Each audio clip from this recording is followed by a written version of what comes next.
જબરો કારોબાર સામે આવ્યો છે। વિપક્ષ નેતા, ઉપનેતા, દંડક સહિત કોર્પોરેટરને પણ પૈસા લઈને ટિકિટ નહીં આપી હોવાનું સામે આવ્યું છે। આપ કોર્પોરેટરો સિટી લિંકમાં ચાલતી ગોબાચારી પકડવા મોડા પર કપડું વીંટાળી સામાન્ય મુસાફરોની જેમ બસમાં મુસાફરી કરી હતી।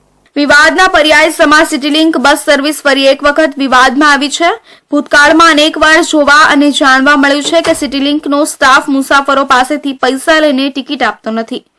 આવી જ રોજબરોજની ફરિયાદને લઈને પાલિકા વિપક્ષ નેતા પાયલ સાકરિયા, ઉપનેતા મહેશભાઈ અણઘણ, વિપક્ષ દંડક રચનાબેન હિરપરા અને ટ્રાન્સપોર્ટ કમિટી સભ્ય શોભનાબેન કેવડિયા સરપ્રાઇઝ વિઝિટ કરવા એક બસમાં સામાન્ય મુસાફરોની જેમ મોઢા પર કપડું ઢાંકીને બેઠા હતા, જેથી તેઓની ઓળખ છતી ના થાય। પુણા ગામથી અમેઝિયા સુધી મુસાફરી કરી, જેમાં H351 નંબરની ગાડીમાં ગેરરીતિ સામે આવી હતી, જેમાં કંડક્ટર ટિકિટ નહોતો આપતો અને પૈસા પડાવી લેતો હોવાનું ધ્યાનમાં આવ્યું હતું। આ અંગે પૂછપરછ કરતા મુસાફરોએ જણાવ્યું હતું કે આ તો રોજનું છે। ટિકિટના 10 ને બદલે અડધા એટલે કે 5 રૂપિયા લઈને વગર ટિકિટે મુસાફરી કરવા દેવામાં આવતી હતી।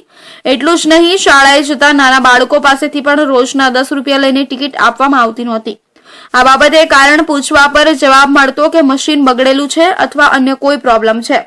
ત્યારબાદ આપ પદાધિકારીઓ સુરત રેલવે સ્ટેશન પહોંચ્યા હતા। ત્યાં પણ સ્ટેશનથી પાંડેસરા જતી બસ નંબર M15 માં મુસાફરી કરી, જેમાં ફરીથી એ જ ગેરરીતિ સામે આવી।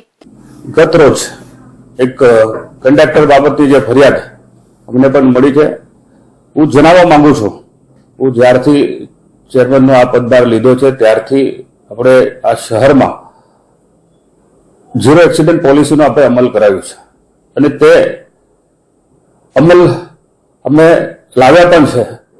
હું દરેક અલગ અલગ સ્થાનકોની બસ સ્થાનકોની અલગ અલગ રૂટ પર અલગ અલગ ડેપોમાં હું પોતે વિઝિટ કરતો હોય છે અને કરોડો રૂપિયાના આજ દિન સુધી કોઈએ ફાઇન કર્યા નહીં, એટલા ફાઇન કર્યા છે। અને જે કંડક્ટરો જે ચોરી કરતા હોય છે, અમે આશરે 1000 જેટલા કંડક્ટર અને ડ્રાઈવર હમણાં સુધી બ્લેકલિસ્ટ કરી ચૂક્યા છે। વિપક્ષ નેતા પાયલ સાકરિયા અને ટ્રાન્સપોર્ટ કમિટી સભ્ય શોભનાબેન કેવડિયાએ તાત્કાલિક વિજિલન્સ અધિકારીઓને સ્થળ પર બોલાવ્યા અને દંડ તેમજ કાર્યવાહી કરાવવા તજવીજ હાથ ધરી હતી।